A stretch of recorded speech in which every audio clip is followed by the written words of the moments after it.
जी, अभी तक पार्टी ने जो टिकट नहीं घोषित की, उसके लिए कब तक की उम्मीद की है? एक दो दिन में टिकट घोषित हो जाएंगे और सूची तैयार है और भाजपा की भी अभी कोई सूची नहीं आई है काफ़ी सारे कैंडिडेट्स की।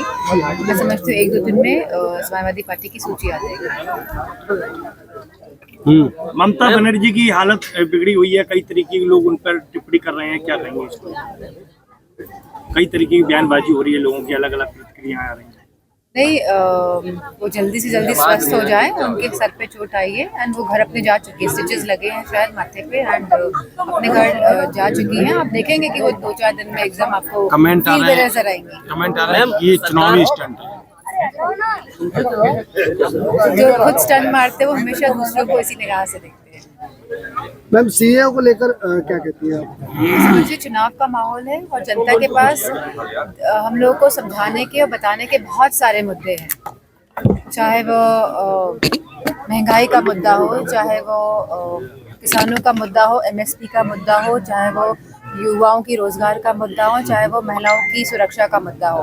तो सीए जैसे जो ये इस जो लागू किया गया एकदम एंड मौके पे, तो जनता समझ रही है कि ये चुनाव से डिफ्लेक्ट करने के लिए या लोगों का ध्यान हटाने के लिए मेन मुद्दों से इसीलिए सीए का मुद्दा है। मैम अमित शाह कह रहे हैं कि ये नागरिकता देने का कानून है, लेकिन समाजवादी पार्टी और विपक्ष बरगलाने नहीं, का अच्छा नागरिकता देने का ये कानून है, बहुत अच्छा है और अमित शाह जी ऑलरेडी इस पे पहले बोल चुके हैं, बहुत ज्ञान दे चुके हैं और मुझे लगता है कि अब लोगों को एक ज्ञान प्राप्त हो चुका है। अब चुनाव का सीजन है, अब चुनाव में जो मूलभूत जो मुद्दे हैं अब उन पे ध्यान देने की जरूरत है। बैलेट पेपर और voting machine, electronic voting machine लगातार समाजवादी पार्टी ने ये बात कही है कि बैलेट पेपर ही एक माध्यम होना चाहिए जहाँ पे लोगों को एक तरह का भरोसा होता है कि वो अपना वोट कास्ट करके आए हैं, डाल कर आए हैं और उसमें कोई चीटिंग नहीं हो सकती है। तो लोगों के अगर मन में कोई शंका है तो मैं समझती हूँ सभी देश, दुनिया के जितने भी देश हैं, सभी बैलेट पेपर के माध्यम से ही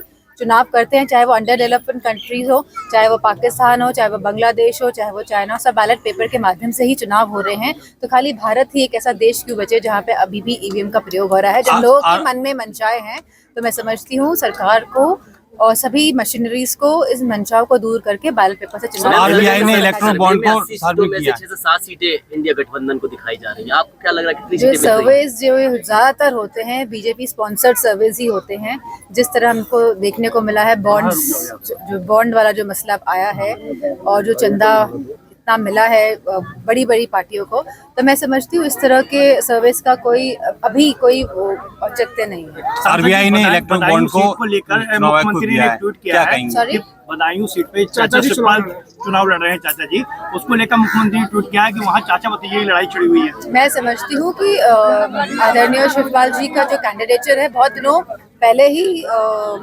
घोषित हो गया था, तो उस टाइम उन्होंने ट्वीट नहीं किया। अब जब मैदान पे हैं आदरणीय शिवपाल जी और मजबूती के साथ जो लड़ रहे हैं चुनाव और जो सीट निकल के आने वाली है भारी बहुमत से समाजवादी पार्टी ये सीट जीत रही है, तो कहीं ना कहीं खलबली मची है। यादव की सूचना आ रही है सभा में शामिल हो सकती है, आप स्वागत करेंगे? अगर राष्ट्रीय नेतृत्व इस तरह कोई फैसला लेता है तो हम राष्ट्रीय नेतृत्व का पूरा साथ देके स्वागत करेंगे। आरबीआई ने इलेक्ट्रल बॉन्ड को जो है सार्वजनिक किया, क्या कहेंगे? मैं समझती हूँ अभी और भी उसमें जो चीजें रह गई हैं, जो उसका जो आइडेंटिटी कोड जो होता है, तो वो संख्या जो होती है वो अभी नहीं आई है। मंडे को कोर्ट ने कहा है कि इसकी भी सूची एसबीआई दे। सीतारमण कह रही हैं कि इलेक्टोरल बॉन्ड पहले से बेहतर है। वो तो अपने पक्ष को सही साबित करने की पूरी कोशिश करेंगी। आपको क्या लगता है? मैं समझती हूँ एकदम क्लैरिटी आ जाएगी जब इलेक्टोरल बॉन्ड्स के जब ये आइडेंटिफिकेशन वाले जो ये नंबर्स आ जाएंगे कि किसने किसको चंदा दिया, चुनाव से पहले कितना चंदा मिला, तो ये अच्छी बात है। इस तरह की क्लैरिटी, ट्रांसपेरेंसी होनी चाहिए एक सिस्टम में।